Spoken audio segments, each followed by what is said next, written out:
بس لازم أحييك وأحيي كل جمهورك وكل المتحمسين لآرائك ولأفكارك. أنت محب للوطن زي كتير مصريين، ومعظمهم أو أكترهم محبين للوطن. أنا هتكلم هنا بصفتي فنان. كنت مهموم بشيء واحد بس: لو كان أعدائنا بيقرونا، فأنا معليش مهمة غير إني أقرأ أعدائنا وأعداء الوطن وأراهم كويس. ويمكن أنت شفت في فارس يكشف المستور، شفتها أكتر من في مرة. المسرحية طبعا. مسرحية بتتكلم عن إن الوطن لما يبقى محاط بمؤامرات مرتبة من مئات السنين، والحقيقه في كتايب بتخش تقول لك بلاش بقى يا استاذ محمد بقى نظريه المؤامره، ده كلام فارغ، ده كده عشان يحطموك، لانه مش عايزين يحصل وعي عند الناس. انما حقيقه الامر، انا في جمله اتشالت من فارس يكشف المستور رقابيا، اللي بقول فيها: لاول مره في التاريخ مصر في الاربع حدود بتاعتها مهدده من مؤامرات عليا، وهي مؤامره عنكبوتيه من ايام برنارد لويس وايام اليار الذهبي على لوح جورجيا. وبيقول لك لا ده كذب وبتاع، لا ده حقيقه وبتتحقق. على فكره اعدائنا مش بيحققوها تاني يوم او تالت يوم، لا بياخدوا 10 سنين و20 سنه و50 سنه، بيعملوا كل شويه جزء. انا ما اذهلني هو رفع خريطه من الكيان الصهيوني، خريطة جديدة للوطن العربي ملونة بالألوان قدام الأمم مم. المتحدة، ودي كانت فجر عالمي. صحيح. أجي بقى أتكلم في حتة، عايز بس نتفهم اتفضل. صح. إحنا لا بنطبل ولا بعرف أطبل، ولا طبلت أيام حسني مبارك ولا اللي قبله ولا اللي بعده. إنما حسني مبارك اتعرض عليه من نتنياهو بالتنازل عن جزء من سيناء ويدونا ارض بديله. الراجل موجود الخطاب ده على اليوتيوب. مم. ها، الراجل بهدل نتنياهو، قال له الكلام ده ما يدورش في دماغك تاني، مش ما صحيح. تقولوليش تاني، ما يدورش في دماغك تاني. مم. وزي ما انت قلت، انا اختلف مع رئيسي او رئيس مصر ولا اهينه. يعني اختلف معاه من ايام عبد الناصر، اختلف في حاجات واختلف في السادات واختلف، انما الا الخيانه. صحيح. وانا لو ما كنتش سمعت الرئيس السيسي اكتر من مره واكتر من مرات كثيره من ساعه مشكله غزه، الراجل قالها صراحه: لن يحدث. وما دام ده في لقاء الرئيس خاص يا أستاذ محمد؟ ده اه. معلن، اه. اتقال مم. اتقال انا لن اسمح باللي في دماغهم، صحيح. ما معناه يعني في صحيح. دماغهم. طبعا لا، ده ترامب محضر من زمان. وانا بقول للرئيس السيسي: نحن نثق انك تفهم معنى الخيانه العظمى. طبعا. رجل مخابرات وفاهم طبعا. وقاري التاريخ دوت وفاهمه وفاهم اعدائه وكده.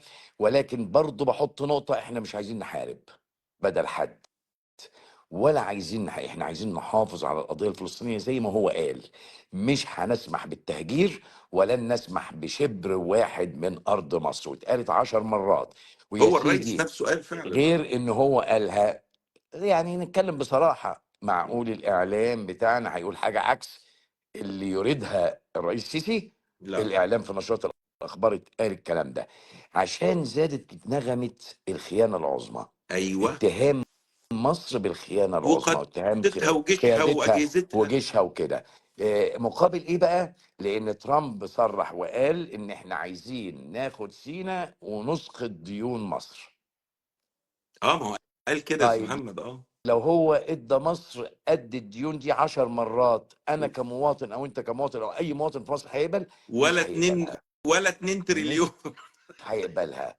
احنا مختلفين مع سيادة الرئيس، ممكن يبقى في اراء اه. خلاف في التوقيت بالنسبة للمسألة الاقتصادية، وان هناك اخطاء حصلت من الحكومة عملت لكن تعالى بقى خلي الرئيس السيسي يقف كده ويخاطبنا مم. ان هو في السيتويشن ده احنا مش عايزين نحارب، بس يسيبنا عليهم، يسيبنا نتكلم، يسيب لنا ترامب علينا علي انا. يعني انا في المسرحيه مبهدل امريكا، ومبهدل الكيان الصهيوني، صحيح. وبشرح بالظبط للمشاهد وهو بيضحك الكارثه الكبرى اللي بتتحضر لمصر. مصر هي الجائزه الكبرى، ليست القضيه غزه.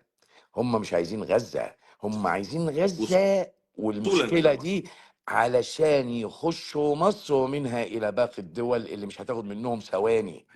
ولكن هنا انا بقول لابد من مراجعه المواقف السياسيه والاقتصاديه للدول العربيه، وبلاش نقول بقى بلا وحده عربيه بلا وطن عربي كده كتير قوي دلوقتي بقوا يلوكوها.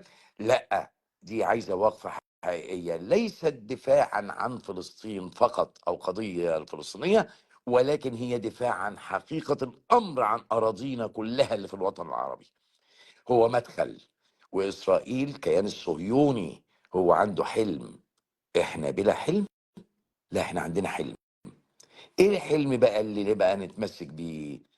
لو كان في اخطاء وحصل في ديون لمصر وتسببت في الغلاء ومعاناة الشعب المصري اللي لم يعني استحمل كتير قوي، استحمل كتير قوي، لا انا بقول لك بثقة، اول نقطة دم هتبقى مني لو هم حتى حاولوا يغتصبوا ده.